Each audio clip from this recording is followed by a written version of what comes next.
peta strategi berbasis balance scorecard. Pengalaman kami di IPB, mohon maaf nanti kalau yang saya ingin membatasi periode 2007-2017 saja. Informasi yang terkini, Adinda Rektor Prof. Arif mungkin lebih tepat untuk menyampaikannya tentang bagaimana pengembangan pendekatan balance scorecard dalam perspektif sampai yang lazim ya. Jadi beliau ini 2 periode dan tentunya pengalamannya cukup banyak dan tentunya ini bisa kita belajar dari beliau. Mas Heri sudah ada di ruangan belum? Sudah, Mas. Silakan. Oke, kalau gitu Mas Heri silakan untuk presentasikan gagasan pengalaman di IPB menjadi one of the best university in Indonesia. Silakan Mas Heri. Baik, Assalamualaikum warahmatullahi wabarakatuh. Salam. Alhamdulillah wa syukurillah wa la hawla wa la quwwata illa billah. Asyhadu an la ilaha illallah wa asyhadu anna Muhammadan abduhu wa rasuluh. Allahumma shalli ala Muhammad wa ala Muhammad. Yang saya hormati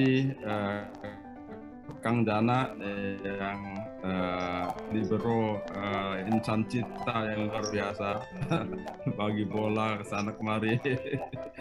Yang saya hormati Kang Asep, moderator kita, sama-sama di bawah kepemimpinan Prof. Majik, menata IPB, menangani berbagai hal. Terima kasih kebersamaannya luar biasa. Senior saya, Dika Ahmi, beliau yang mempercayai saya. Prof. Didik, WA periode pertama saya luar biasa, terima kasih Mas Didik membersamai, sering mengingatkan kalau ranking IPB di Webomer Metric pas lagi turun pagi-pagi sudah ada WA dari Mas Didik. Siap. Terima kasih Mas Didik, luar biasa kebersamaannya sampai sekarang luar biasa. Pak Novel, terima kasih, sangat inspiring, senang mendengarkan perkembangan UB yang sangat progresif pada kepemimpinan Mas Novel. Segera juga kawan-kawan semua yang tidak saya sebut satu persatu agar tidak berpanjang pembukaan. Sedikit sharing saja tentang bagaimana membangun universitas kelas dunia. Tadi sudah mulai disinggung oleh Mas Didik juga oleh Mas Nukbil tentang bagaimana ranking. Kita mungkin tidak suka kalau lagi rankingnya rendah, tapi kalau sedang rankingnya tinggi, senang kita quote, kita sebar-sebarkan begitu. Ranking ini memang sesuatu yang kalau kita jadikan sebagai segala-galanya dalam program di kampus bisa berbahaya dalam konteks ketika sesuatu yang misleading, berkepanjangan, seolah-olah justified, tapi belum tentu juga. Tetapi penting juga untuk dipahami bahwa berbagai kriteria dalam university ranking ini sebetulnya sejalan juga dengan perkembangan kampus. Karena itulah maka penting sekali untuk kita dapat mencari titik temu antara berbagai kriteria. Ini contoh yang QS saja tadi, Mas Nuhul sudah menyampaikan juga beberapa kriteria baik QS, Time Higher Education, ER, WU dan lain sebagainya. Ya, itu semua memang kurang lebih sejalan dengan kepentingan kita. Hanya memang berbagai kriteria itu memang berat dari sisi kita untuk mencapainya. Untuk QS misalnya, academic reputation, employer reputation ini tidak mudah saya kira. Juga faculty student ratio, citation per faculty, termasuk juga international ratio dan international student ratio. Academic reputation ini memang yang luar biasa, tadi sampaikan juga oleh Pak Novel, kurang lebih 130.000 individuals ya yang disurvei. Karena itulah maka penting sekali untuk berinteraksi dengan mereka. Siapa mereka itu memang tidak kita ketahui secara pasti. Employer reputation, terutama bagaimana juga survei terhadap 75.000 respons ya yang employer internasional employer terutama. Nah, kemudian faculty student ratio 20%, citation per faculty juga 20%.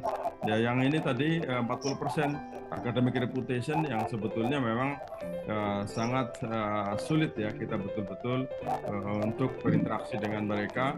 Jadi memang kalau kita ngejar ini saja ya orientasi kita lalu jadi untuk ngejar ranking saja. Tetapi yang justru lebih penting adalah transformasi jangka panjang agar kampus itu betul-betul mempunyai inner beauty, tidak hanya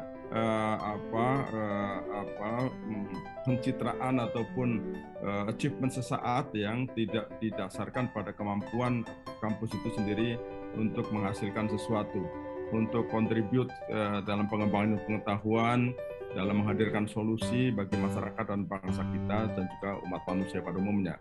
Jadi saya kira itu yang justru lebih penting.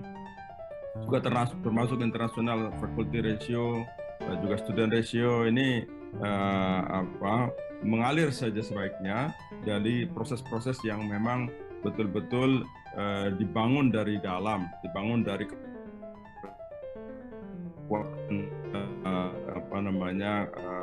academic community di masing-masing kampus. Saya kira ini justru lebih penting daripada achievement yang katakanlah sesaat atau tahun-tahun tertentu saja. Karena memang sebetulnya Bapak Ibu sekalian, perankingan ini selalu ada setiap tahun dan juga lembaga perankingannya banyak sekali ya. Jadi yang justru lebih penting adalah bagaimana kita mendesain target-target kinerja kampus kita masing-masing ya. Agar sejalan dengan kepentingan dalam perspektif global maupun dalam kepentingan nasional kita.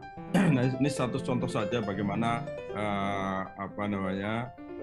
satu internasional company ya mempunyai perhatian ya, dalam University of the Future. Bahkan Ernst & Young, sebuah perusahaan yang basisnya adalah assurance tax transaction advisory, itu mempunyai konsepsi tentang University of the Future, bagaimana kampus itu mestinya dikembangkan ke depan dengan mempertimbangkan ada berbagai driver of change, demokratisasi knowledge dan akses. Ya, kalau kita sekarang ini hanya teaching saja seperti tadi disampaikan oleh Mas Didik ya, kita akan ketinggalan dengan akses mahasiswa terhadap knowledge, karena sekarang sudah sangat mudah mengakses sumber belajar. Jadi kampus-kampus sudah harus melakukan transformasi, tidak lagi hanya deliver knowledge saja, tetapi juga sudah harus lebih jauh dari itu, membangun kompetensi dari para lulusan. Juga adanya digital technologies, juga tantangan tadi disampaikan oleh Mas Didik juga tentang bagaimana integration with industry, relevansi dengan industri. Kang Asep sering menyebutkan Budi ya, dunia usaha, dunia industri. Saya kira itu memang sudah menjadi nature, jadi bukan hanya responsif terhadap program-program jangka pendek, tapi ini hendaknya memang menjadi kehendak ya dari dalam kampus sendiri untuk melakukan integrasi dengan industri, meningkatkan relevansi program-program akademik. Juga tentu saja global mobility harus diadres betul, karena ini bagian dari kontribusi kita, bukan hanya untuk gaya-gayaan internasionalisasi, tetapi ini memang bagian dari kontribusi pada level mutu yang tinggi, pada level internasional sebagai satu institusi perguruan tinggi yang memang harus kontribut dalam pengembangan ilmu pengetahuan. Dan ilmu pengetahuan itu tentu saja karena borderless ya, itu tentu levelnya harus dunia, ya levelnya adalah internasional. Kemudian juga makin ketatnya contestability dalam market dan funding, ini menjadi catatan saya kira. Maka dengan driver of change itu, kampus-kampus harus melakukan transformasi, ya, melakukan penyesuaian-penyesuaian program-programnya secara lebih baik lagi. Ini catatan dari Ernst & Young yang sebetulnya juga sejalan dengan berbagai kajian-kajian kita. Karena itulah maka diusulkan framework untuk mengakses dan mendesain model university pada masa yang akan datang, yaitu harus mempunyai, saya kira ya, institutional purpose and values. Ini sangat penting. Purpose harus punya kuat, ya harus kuat. dan values-nya harus clear dan juga diinternalisasi dengan baik. Juga tentu saja finance, human resource, IT, facilities management, dan juga hal-hal lain. Juga riset. Memang kalau di kampus-kampus di luar negeri, riset dan education, saya kira yang menjadi catatan utama. Mereka tidak ada kegiatan yang terkait misalnya dengan pengabdian kepada masyarakat. Tapi perlu kita ketahui bahwa riset ini adalah bagian penting dari aktivitas kampus. Melalui kegiatan-kegiatan di dalam kampus, digital partnership, dan juga berbagai hal lain yang diarahkan pada customer, terutama student, profesional, dan industri. Jadi memang kita harus dalam layanan education and training untuk profesional level ya, juga higher education yang akademik, riset, juga berbagai aktivitas-aktivitas yang terkait dengan pengembangan keilmuan dan juga riset dan juga pengembangan inovasi. Karena itulah maka Bapak sekalian, saya ingin memberikan catatan saja beberapa hal tentang bagaimana universitas berkelas dunia, catatan dari Kang Dana yang mengajak kita diskusi pada sore hari, malam hari ini, dan bagaimana university ranking ini. Catatan pertama adalah bahwa kriteria dalam berbagai university ranking methodology. Jadi saya berikan catatan bahwa berbagai, karena memang tidak hanya satu university ranking methodology yang perlu kita pikirkan, tapi berbagai university ranking methodology hendaknya dapat menjadi pertimbangan dalam perumusan rencana strategis, asal sejalan dengan visi dan misi universitas ya. Sehingga memang bukan kita ngejar-ngejar ranking itu, tetapi memang ini adalah sesuatu program jangka panjang, yang program yang strategis ya, yang strategik yang bagi kampus kita, dan sesuai dengan kekhasan kampus kita. Ini penting sekali dimasukkan dalam suatu kesatuan total rencana strategis itu, sehingga memuat kebutuhan untuk mempersiapkan dalam konteks memenuhi kriteria rankingan internasional maupun juga kekhasan universitas kita. Jadi blended kriteria perlu kita desain yang sesuai dengan kondisi kampus kita masing-masing. Kemudian yang kedua, university rank dapat menjadi cermin dalam merumuskan fokus program kerja, juga prioritasi alokasi sumber daya. Fokus program kerja karena memang program kerja ini kan banyak sekali. Kalau berdebat di kampus tentang program-program apa yang akan diusulkan atau diminta untuk dibiayai dan lain sebagainya, itu luar biasa itu karena banyak sekali listnya. Antara keinginan dan kemampuan kita membiayai selalu ada gap yang luas, yang lebar sekali. Karena itulah maka penting sekali untuk fokus program kerja dan prioritasi alokasi sumber daya, sehingga alokasi sumber daya menjadi kebijakan yang sejalan dengan upaya-upaya menjadikan kampus kita melakukan transformasi universitas menjadi research based university, lalu menjadi entrepreneur. Ini penting sekali. Jadi kampus ini jangan sampai hanya teaching university saja, karena hanya mendeliver knowledge saja, katakanlah memamah biak saja knowledge yang ada. Tetapi riset itu memang untuk explore, untuk discovery, dan dari situ melahirkan inovasi, sehingga mutu akan menjadi cerminan dari kemajuan university. Lalu selain research based university, langkah berikutnya adalah untuk menjadi entrepreneur university yang memang basisnya adalah knowledge, basisnya adalah riset. Kemudian tetap beramal ilmiah, berilmu almaliyah. Saya kira ini penting sekali agar bijak dan rasional dalam memandang university ranking. Tidak perlu berlebihan, tetapi jangan pula mengabaikan. Ini aja catatan saja, saya kira. Penting untuk kita selalu mempunyai pemikiran-pemikiran yang scientific, yang science-based ya, di dalam semua hal. Kemudian perlu merumuskan peta strategi sesuai dengan kekhasan universitas sebagai pengembang ilmu pengetahuan. Nah, berikutnya ini beberapa contoh peta strategi. Saya usulkan saja kalau memang misalnya diperlukan, silakan nanti kita sama-sama mengembangkan peta strategi berbasis balance scorecard. Pengalaman kami di IPB, mohon maaf nanti kalau yang saya ingin membatasi periode 2007-2017 saja. Informasi yang terkini Adinda Rektor Prof. Arief mungkin lebih tepat untuk menyampaikannya tentang bagaimana pengembangan pendekatan balance scorecard dalam perspektif untuk yang lazim digunakan di dalam balance scorecard. Ada customer, ada financial, kemudian ada internal business process, ada learning and growth di dalam bisnis. Mereka biasanya menggunakan 4 perspektif, tapi dalam pengembangan kampus kami menggunakan 5 perspektif, yaitu stakeholders, bukan customers, dan bukan financial, tapi stakeholders sebagai yang utama. Kemudian research and academic excellence, internal business process, learning and growth, dan financial. Jadi financial itu terhadap posisi suportif terhadap kampus bersama-sama dengan learning and growth. Stakeholders menjadi yang utama. Jadi misalnya kita bisa rumuskan bahwa kampus kalau ingin menjadi world class, ya, peningkatan peran dalam mewujudkan peradaban dunia yang adil dan maju ini harus menjadi ukuran. Bagaimana pemikiran-pemikiran tentang policy dan juga relasi internasional yang berkeadilan penting sekali. Juga tentu kemajuan basis pengetahuan dan teknologi, saya kira kekuatan utama dari pengembangan peradaban dunia. Kemudian peran dalam menghadirkan solusi bagi umat manusia, bagi masyarakat kita sendiri maupun pada umumnya. Lalu program-programnya baik pendidikan dan kemahasiswaan, inovasi pembelajaran, pendekatan lintas keilmuan.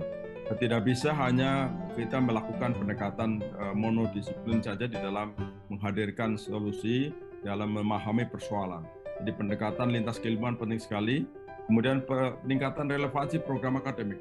Agar program akademik kita ini memang menjawab kebutuhan masyarakat, menjawab kebutuhan umat manusia di dunia, sehingga betul-betul kita bisa melahirkan sesuatu yang genuine, yang relevan. Kemudian mutu penelitian dan publikasi ilmiah. Ini bukan sebagai target untuk menghasilkan paper saja, tetapi memang harus menjadi kekuatan kita dalam menghasilkan sesuatu. Itu memang sharing siar ilmu pengetahuan itu memang bagian dari semangat warga kampus. Kemudian inovasi, ya, penting sekali. Penelitian harus menghasilkan inovasi. Beberapa, ya, tidak semua harus demikian, tetapi banyak agenda penelitian harus bermuara pada inovasi, pada berbagai pemikiran yang bisa dikomersialisasikan maupun didiseminasikan. Tidak harus semuanya dikomersialkan, tapi beberapa harus didiseminasi. Kemudian juga memiliki pengabdian kepada masyarakat. Internal business prosesnya adalah peningkatan tata kelola organisasi, sistem manajemen, mutu layanan, kerjasama. Peningkatan kapasitas dapat dilakukan dengan peningkatan kerjasama, peningkatan kompetensi dosen, kemudian kesejahteraannya, budaya kerja, tata kelola keuangan, kesehatan keuangan, juga pendapatan, pembangkitan pendapatan dari usaha komersial maupun usaha penunjang. Itu adalah hal-hal yang sangat relevan dengan peta strategis bagaimana kita mencapai world class university, ya, yang memberikan kontribusi bagi stakeholders baik nasional maupun internasional. Ini beberapa saya buat screenshot saja untuk beberapa yang relevan, ya. Misalnya untuk mutu, ya, kita ingat bahwa sebetulnya sudah pernah muncul gagasan ataupun ide-ide tentang mutu itu, ya, dalam tetrahedron yang dikeluarkan oleh Kementerian oleh Ditjen Pendidikan Tinggi tahun 1990. Ini masih relevan tentang kualitas, tentang otonomi, akuntabilitas, akreditasi, dan evaluasi. Jadi saya kira ini konsep juga yang masih relevan, masih perlu kita isi, ya, daya saing bangsa, otonomi, dan kesehatan organisasi, termasuk juga pendekatan lintas keilmuan, menghasilkan mutu penelitian dan publikasi ilmiah.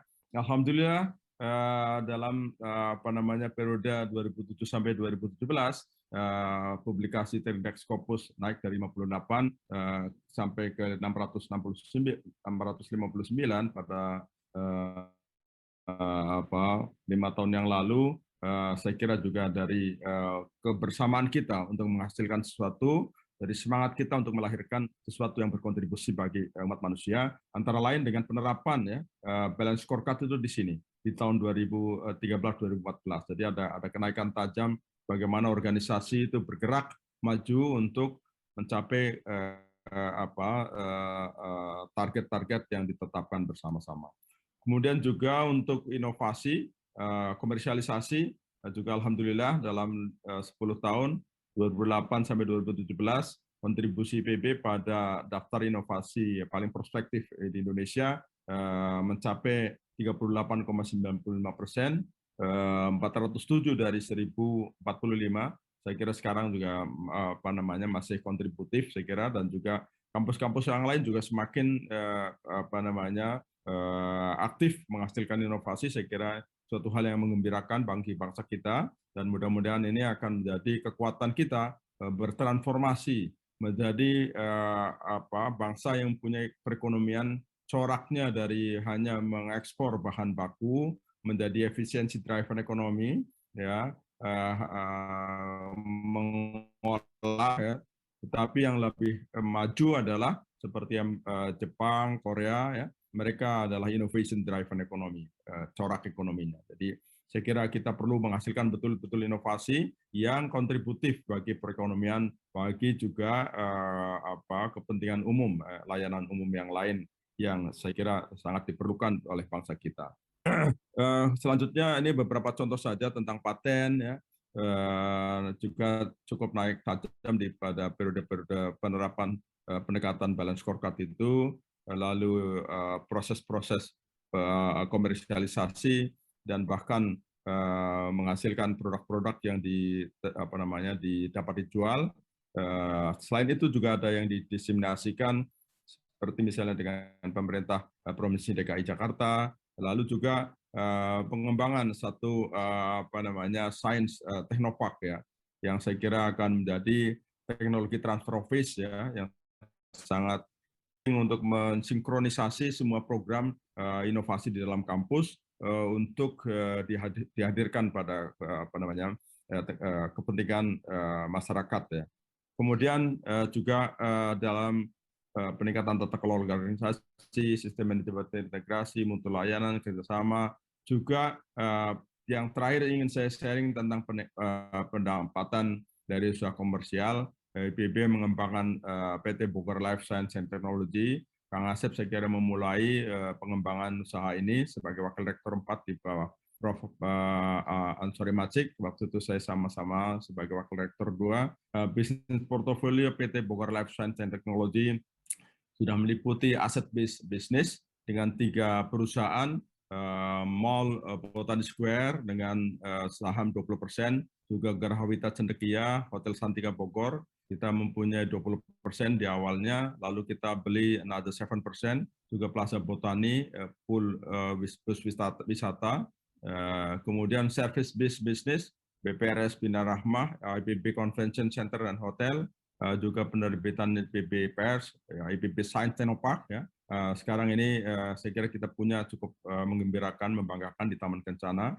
Kemudian Science-based business, Agri Lestari, Feed Additives, Biomedical Technology, kita jual material biologis, vaksin polio, ini kita jualan monyet, bukan sembarang monyet, tapi monyet yang jelas nasabnya, virus free, juga Botani Seed, Feeds Mandiri untuk functional food, juga Global Solar Seed, Sigeta, produksi vaksin flu burung, juga Serambi Botani, Prima Kelola sebagai konsultan berbagai bidang, utamanya kompetensi keilmuan IPB, juga Serambi Botani, retail produk sehat alami, sudah ada, kalau tidak salah ada 15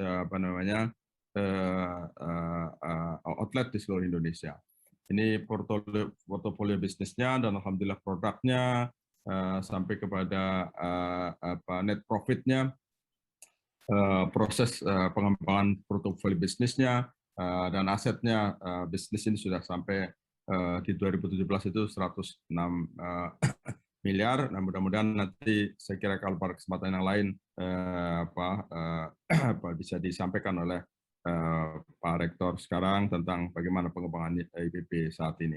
Yang jelas bahwa kinerja lalu kita dikontribusikan secara keseluruhan oleh seluruh unit kerja, di cascading ke unit kerja, lalu diagregasi menjadi kontribusi secara keseluruhan. Lalu indikator kinerja kunci dirumuskan, indikator kinerja, program inisiatif, dan program aksinya. Contoh-contohnya, sampai kita menghasilkan sesuatu yang diperlukan oleh bangsa ini, dan alhamdulillah menjadi satu model World Patent Information di dalam peran internasional. Bogor Agriculture University dipandang sebagai salah satu case entrepreneurial research-based university model focus on intellectual property management for economic development in emerging economies. Demikian saya kira sharing dari saya. Terima kasih. Mohon maaf atas segala kekurangan. Assalamualaikum warahmatullahi wabarakatuh. Waalaikumsalam. Terima kasih Mas Heri, luar biasa. Kita berikan aplaus nih buat Mas Heri. Profesor Heri Suwardianto nih yang sudah memaparkan pengalaman dan juga basic konsepnya dari World Class University, luar biasa, sangat membanggakan tentunya. Insya Allah yang sekarang diteruskan oleh Adinda Arif juga semakin bagus ya. Itu tentunya kita sebagai Mas Heri sebagai pemulanya untuk pengembangan World Class itu menjadi membahagiakan gitu ya. Dan ini juga bagi teman-teman yang sekarang ini hadir.